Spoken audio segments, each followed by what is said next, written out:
I've been waiting a while to post about the non-charitable ways of NTCC. That really came to light when I saw this post on their Facebook page from August 14th of this year, just a couple weeks ago. And I noticed it said, let's do something fun and different. I get the fun part. Most of us know it is fun to give. And especially when you do it for someone who cannot do anything back. Like, hopefully these people won't feel guilted to reciprocate in some weird way there in the Philippines. That is a big concern for me. Because everything with this group is tied to bringing in money. And I keep putting off this post about this charity situation because Keckle and Kinson just get up in services and say the craziest things. So then I have to address that. And it was no different tonight. So I'm just throwing this up there real quick and saying that over the weekend, I'm going to share more of my story from when I was in the Philippines in the serviceman's home. And we're going to talk about the attitude of non-giving under the regime of R.W. Davis, who had a lot to say about poor people and charity and about the poor you will always have with you, things like that, fun things like that. So here comes Keckle and Kinson acting like, I don't know, like this is something new in the world when probably most churches around the world have some kind of ongoing outreach or giving kind of thing. And so they're behaving.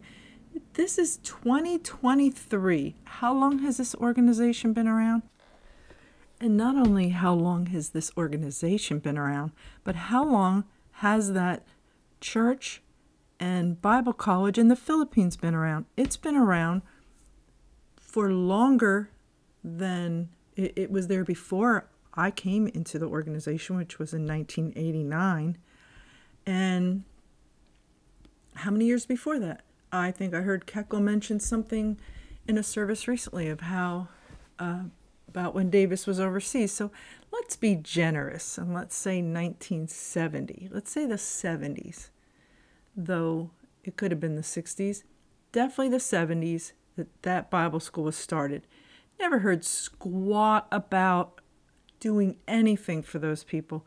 And anyone who has been over there knows. Now, you can't compare lifestyles. That's a mistake we make as Americans, and why we open up our wallets and we dig deep in our pockets to help. But this organization has never done that. They have never done that. Now, am I saying there wasn't someone who within the organization asked to do things for those people? Clearly Cantrell did, because Keckle said that. But he's the only one he mentioned. Never said anything. Never said, here was the chance, man, to say something big about Davis that wasn't some weird quote that was negative, and say, oh, our pastor, he constantly wanted to help and reach out to those people. No, he didn't do that. He didn't do that at all. And we all know we didn't hear anything. We may hear something about them now and then, but there was no keeping us posted. Hey, you got people in a Bible school down there, so what are they doing? Where are they going? How many have graduated, and what are they off doing?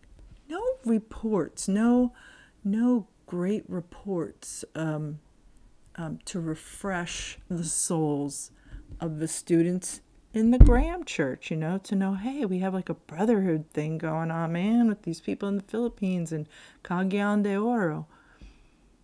And so it doesn't even warrant the cliche, too little, too late. It's just late. It's so late. it sounds so stale, and yet they're acting like this is the greatest thing. And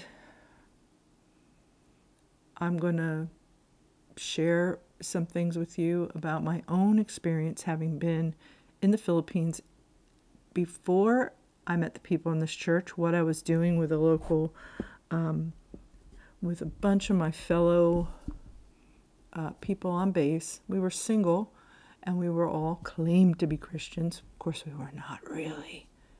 Not yet. But we crossed all boundaries of beliefs, and yet we got together and went out there to this orphanage/shelter, and we had a hoot of a time. And did we spend a lot of our money on them? Yeah, we did. And maybe more than we should have, but I don't regret that. I regret not being able to, I don't know, use my GI Bill benefits because I stayed in NTCC too long. But I don't regret helping those kids, not one bit. And they enriched my life with their joyfulness under extreme situations. And so I want to leave that for the weekend. I just want to post this part because what Kinson said after this is what I'm really want to do before I hit the hay tonight and get ready for work in the morning. So I just wonder, do you think the same thing? Like, wow, what are they doing? And you can't even say, oh, they're changing, they're doing some things. Like, okay, then that opens up a whole can of worms of questions, little worms with questions. And so anyway, stay tuned for the next one. Thank you, sir. And also, you see the boxes in the back, our toy drive, clothing drive for those in the Philippines. And that wraps up on Sunday also. So we said through the 27th, and then we'll be sending these things on. Some are giving finances. One brother came in with about, I don't know if he had 100 plastic dinosaurs.